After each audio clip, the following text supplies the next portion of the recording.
சித்தருக்கெல்லாம் சித்தர் சிவனே போற்றி. நம்மளோட பதிவுகளில் இதுவரைக்கும் 12 ராசிகளுக்குமான புரட்டாசி மாத ராசி பலன்களை பார்த்துட்டு வந்தோம்.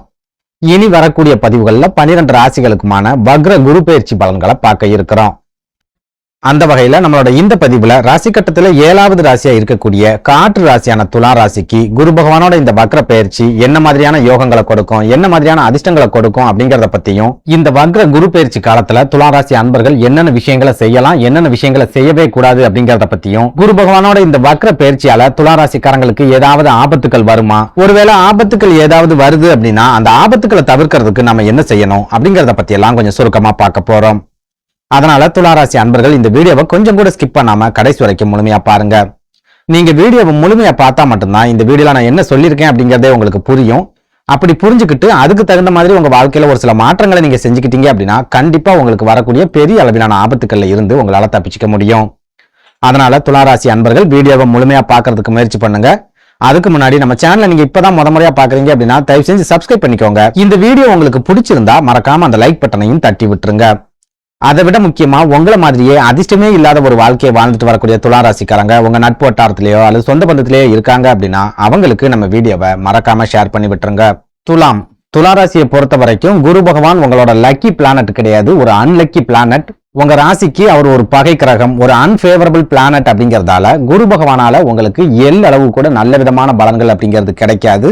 துலா ராசிக்காரங்களுக்கு குரு பகவான் யோகங்களையும் கொடுக்க மாட்டார், பெரிய அளவுல அதிர்ஷ்டங்களையும் கொடுக்க மாட்டார். ஒருவேளை உங்களோட ஜென்ம ஜாதகத்துல குரு பகவான் நல்ல வலுவான ஒரு அமைப்புல இருக்காரு அப்படின்னா ஓரளவுக்கு சுப பலன்கள் உங்களுக்கு குரு பகவானால கிடைக்குமே ஒழிய பெரிய அளவுக்கு லாபங்கள், பெரிய அளவுக்கு அதிர்ஷ்டங்கள் அப்படிங்கிறது குரு பகவானால கிடைக்காது. இதனால நீங்க துலாம் லக்னமா இருந்தாலும் சரி, துலாம் ராசியா இருந்தாலும் சரி, உங்களுக்கு உங்க தந்தை மூலமா பெரிய அளவிலான உதவிகள் அப்படிங்கிறது கிடைக்காது. தந்தை மூலமா பிரயோஜனமே இல்லாத ஒரு சூழல் தான் உங்களுக்கு கண்டிப்பா இருக்கும். ஒரு சில துளாராசிக்காரங்களுக்கு தகப்பனார் கூட அடிக்கடி சண்டை சச்சரவுகள், பிரச்சனைகள் அப்படிங்கிறது ஓடிக்கிட்டே இருக்கும். இன்னும் ஒரு சிலர் தந்தை மூலமாவே நிறைய பண இழப்புகளை சந்திப்பீங்க. தந்தை மூலமாவே நிறைய அவமானங்களை சந்திக்கிறதுக்கு கூட அதிகமான வாய்ப்புகள் அப்படிங்கிறது இருக்குது. போதாக்குறைக்கு உங்க தந்தை மூலமாவோ அல்லது தந்தை வழி உறவுகள் மூலமாவோ உங்களுக்கு பூர்வீக சொத்துக்கள் ஏதாவது இருக்குது அப்படின்னா அந்த பூர்வீக சொத்துக்களை நீங்க அனுபவிக்கவே முடியாத அளவுக்கு தடைகளை கூட இந்த குரு பகவான் ஏற்படுத்துவார். ஒரு சில துளாராசிக்காரங்களுக்கு சாகர வரைக்கும் பூர்வீக சொத்துக்களை அனுபவிக்கக்கூடிய பிராப்தமே இல்லாம போறதுக்கு கூட குரு பகவான் தான் முக்கிய காரணமா இருப்பார். சுருக்கமா சொல்லணும் அப்படின்னா மற்ற ராசிக்காரங்களுக்கெல்லாம் அள்ளி அள்ளி கொடுக்கிற குரு பகவான் துலா ராசி அல்லது துலா லக்னத்துல பிறந்தவங்களுக்கு கிள்ளி கூட கொடுக்க மாட்டார். இதனாலேயே பெரும்பாலான துளாராசிக்காரங்களோட வாழ்க்கையில தினம் பிரச்சனைகள், போராட்டங்கள் அப்படிங்கிறது இருந்துகிட்டே இருக்கும். நிறைய மன அழுத்தங்கள் அப்படிங்கிறது இவங்களுக்கு இருந்துகிட்டே இருக்கும். பெரும்பாலான துளாராசிக்காரங்களுக்கு சொந்த பந்தங்கள் மூலமா எந்த ஒரு பிரயோஜனமும் இருக்காது, எந்த விதமான உதவிகளும் கிடைக்காது அப்படின்னு சொல்லலாம். இன்னும் சொல்ல போனா இவங்க சொந்த பந்தங்களுக்காக எவ்வளவுதான் ஓடி ஓடி உதவிகளை செஞ்சாலும் சரி, அள்ளி அள்ளி கொடுத்தாலும் சரி, அந்த சொந்த பந்தங்கள் மூலமா இவங்களுக்கு 10 பைசா கூட பிரயோஜனம் இருக்காது. இவங்க செஞ்ச எல்லா உதவிகளையும் ஒரு செகண்ட்ல மறந்துட்டு அவங்க வாழ்க்கையை பார்த்துட்டு அவங்க போய்கிட்டே இருப்பாங்களே ஒழிய இவங்களுக்கு எந்த வகையிலையும் அவங்க ஆதரவா இருக்கவே மாட்டாங்க. பெரும்பாலான துளாராசிக்காரங்களுக்கு சொந்த பந்தங்கள் கிட்ட இருந்து சரியான மதிப்பும் மரியாதையும் கிடைக்காது, சரியான அங்கீகாரமும் கிடைக்காது அப்படின்னு சொல்லலாம். இப்படி துளாராசிக்கு எந்த வகையிலையும் பிரயோஜனமா இல்லாத குரு பகவான் வரப்போற அக்டோபர் 9ஆம் தேதி தன்னோட வக்ர நிலையை அடைய போறார். அன்னையில இருந்து 2025 பிப்ரவரி 4ஆம் தேதி வரைக்கும் கிட்டத்தட்ட 116 நாட்களுக்கு குரு பகவான் வக்ர நிலையிலேயே சஞ்சாரம் பண்ண போறார். நேர்கதியில இருக்கும்போதுதான் குரு பகவான் துளாராசிக்கு எந்த ஒரு யோகத்தையும் கொடுக்கல, எந்த ஒரு அதிர்ஷ்டத்தையும் கொடுக்கல. ஆனா இப்பதான் வக்ரம் அடைய போறாரு. இதுக்கப்புறமாவது துளாராசிக்காரங்களுக்கு குரு பகவான் ஏதாவது யோகத்தை கொடுப்பாரா, அதிர்ஷ்டத்தை கொடுப்பாரா, அப்படி இல்லைன்னா வெறும் ஆபத்துக்களை மட்டும்தான் இனிமேலும் கொடுப்பாரா அப்படிங்கறத பத்தி கொஞ்சம் சுருக்கமா பார்க்கலாம். அந்த வகையில பார்க்கும்போது தற்சமயம் உங்க ராசிக்கு 8வது வீடான அஷ்டமஸ்தானம் அப்படின்னு சொல்லப்படுற ரிஷபராசியில இருக்கிற குரு பகவான் சமீப காலமாவே உங்களுக்கு நிறைய உடல் ஆரோக்கிய பிரச்சனைகள் அப்படிங்கறத ஏற்படுத்திக்கிட்டே இருந்திருப்பார். சின்ன சின்ன பாதிப்புகள், சின்ன சின்ன பிரச்சனைகள் அப்படிங்கிறது தொடர்ச்சியா உங்களுக்கு இருந்துகிட்டே இருக்கும். இது மூலமா மருத்துவம் சம்பந்தமான விரைய செலவுகள் அப்படிங்கிறது கண்டிப்பா துளாராசிக்காரங்களுக்கு இருந்திருக்கும். அடிக்கடி மருத்துவமனைகளுக்கு போக வேண்டிய ஒரு சூழலையும் கடந்த காலங்கள்ல நீங்க கண்டிப்பா சந்திச்சிருப்பீங்க.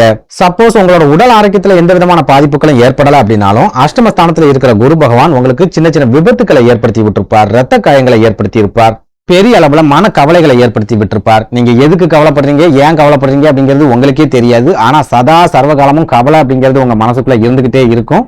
முக்கியமா மன அழுத்தங்கள் அப்படிங்கிறதையும் முடிவுகளை எடுக்கிறதுல நிறைய தடுமாற்றங்களையும் 8வது வீட்டுல இருக்கிற குரு பகவான் உங்களுக்கு கண்டிப்பா கொடுத்திருப்பார். அதே நேரம் இந்த அக்டோபர் 9ஆம் தேதிக்கு அப்புறமா குரு பகவான் வக்ர நிலையை அடையும் போது உங்களோட மன அழுத்தம் அப்படிங்கிறது உங்களை விட்டு முழுமையா விலகும். மனசுக்குள்ள ஒரு புத்துணர்ச்சி அப்படிங்கிறது உங்களுக்கு கிடைக்கும். நிறைய தன்னம்பிக்கை அப்படிங்கிறது வந்து சேரும். குரு பகவான் உங்ககிட்ட இருந்து எதையெல்லாம் பறிச்சுக்கிட்டாரோ அது எல்லாமே ஒன்னொன்னா உங்களுக்கு திரும்ப வரும். எந்த ஒரு விஷயமா இருந்தாலும் சரி, நீங்க ரொம்பவே தீர்க்கமான முடிவுகளை எடுப்பீங்க, ரொம்பவே உறுதியான முடிவுகளையும் எடுப்பீங்க. கஷ்டங்களை பார்த்தோ வேதனைகளை பார்த்தோ நீங்க பயப்படவே மாட்டீங்க. நம்ம பார்க்காத கஷ்டமா, நம்ம பார்க்காத வேதனைகளா அப்படின்னு நினைச்சு ரொம்ப ஈஸியா கடந்து போவீங்க. முக்கியமா உங்களோட பதற்றம் குறைஞ்சி உங்களுக்கு முழுமையான மன அமைதி கிடைக்கக்கூடிய காலகட்டமா குரு பகவானோட இந்த வக்ர பயிற்சி காலகட்டம் இருக்க போகுது அப்படின்னு சொல்லலாம். அதே போல உங்களோட உடல் ஆரோக்கியத்துல நீங்க சந்திச்சுட்டு வரக்கூடிய சின்ன சின்ன பாதிப்புகள்ல இருந்தும் இந்த வக்ர குரு முழுமையான நிவர்த்தியை உங்களுக்கு கண்டிப்பா கொடுக்கும். உங்களோட உடல் ஆரோக்கியத்தை நினைச்சே நீங்க இவ்வளவு நாளும் கவலைப்பட்டுக்கிட்டே இருந்திருப்பீங்க, மன வேதனையிலே இருந்திருப்பீங்க. ஆனா குரு பகவான் வக்ர கதியில சஞ்சரிக்கக்கூடிய இந்த 116 நாட்களும் உடல் ஆரோக்கியத்துல நல்ல விதமான முன்னேற்றங்கள் ஏற்படும். நோய்களை பற்றிய கவலைகளும் நோய்களை பற்றிய பயங்களும் உங்களை விட்டு முழுமையா விலகக்கூடிய ஒரு அற்புதமான காலகட்டமாகவும் குரு பகவானோட இந்த வக்ர பயிற்சி காலகட்டம் இருக்கும் அப்படின்னு சொல்லலாம். அடுத்ததா உத்தியோகத்துல இருக்கிற துளாராசிக்காரங்களை எடுத்துக்கிட்டோம் அப்படின்னா இந்த வக்ர குரு உங்களுக்கு நல்ல விதமான முன்னேற்றங்களை கொடுக்க போகுது அப்படின்னு சொல்லலாம். நீங்களே எதிர்பார்க்காத ஒரு சில வாய்ப்புகளையும் உருவாக்கி கொடுக்க போகுது அப்படின்னு சொல்லலாம். அதாவது நீங்க வேலை பார்க்கிற இடங்கள்ல இது நாள் வரைக்கும் உங்களுக்கு சரியான மரியாதை கிடைக்கல, உங்களோட உழைப்புக்கு சரியான அங்கீகாரம் கிடைக்கல, உங்க திறமையை யாருமே புரிஞ்சுக்க மாட்டேங்கிறாங்க அப்படின்னு நினைச்சு நீங்க ஃபீல் பண்ணிக்கிட்டு இருந்தீங்க அப்படின்னா குரு பகவானோட இந்த வக்ர பயிற்சிக்கு அப்புறமா நீங்க வேலை செய்யற இடங்கள்ல உங்களோட மதிப்பும் மரியாதையும் 2 மடங்கு அதிகரிக்கும். உங்களை எதிரியா பார்த்தவங்க, உங்களை அழிக்கணும் அப்படின்னு நினைச்சவங்க கூட உங்களுக்கு நண்பர்களா மாறுவாங்க. உங்களை பத்தி புரிஞ்சுக்கிட்டு ஓரளவுக்கு உங்களுக்கு ஆதரவா இருப்பாங்க. உங்களோட மேல் அதிகாரிகள் கிட்ட இருந்தும் உங்களுக்கு நல்ல விதமான ஆதரவும் ஒத்துழைப்பும் இந்த காலகட்டத்தில் உங்களுக்கு கட்டாயமா கிடைக்கும் அப்படின்னு சொல்லலாம். அடுத்ததா சொந்த தொழில் செய்யக்கூடிய துளாராசிக்காரங்களை எடுத்துக்கிட்டோம் அப்படின்னா குரு பகவானோட இந்த வக்ர பயிற்சி உங்களுக்கு சோதனைகளை கொடுத்து நிறைய வேதனைகளையும் கொடுத்து அதுக்கப்புறமா வளர்ச்சியை கொடுக்கும் அப்படின்னு சொல்லலாம்.